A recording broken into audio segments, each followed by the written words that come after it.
बटवा, एक चूहे के हाथ में हुक्का, हुक्के में थे बोर के लड्डू, कुछ थे मोती चूर के लड्डू, लड्डू थे सब रंग रंगीले, कुछ थे नीली और कुछ पीले। दो चूहों की एक कहानी, कुछ ताजा है कुछ है पुरानी।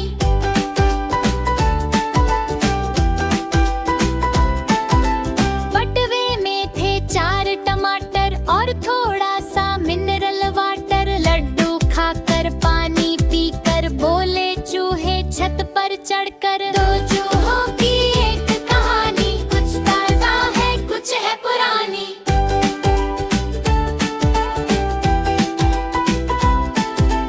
कहाँ है बिल्ली उसको बुलाओ, आया है अब हमको ताओ, आज नहीं वो बचने वाली, बच्चा लोग बजाए ताली। दो चूहों की एक कहानी, कुछ ताजा है कुछ है पुरानी।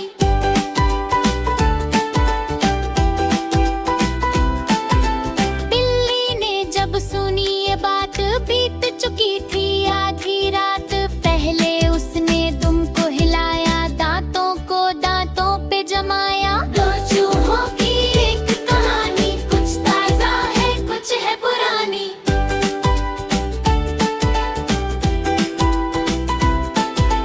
चुपके चुपके छत पर पहुंची, फिर तेजी से उन पर झपटी, दोनों चूहे डर कर भागे, बिल्ली पीछे चूहे आगे।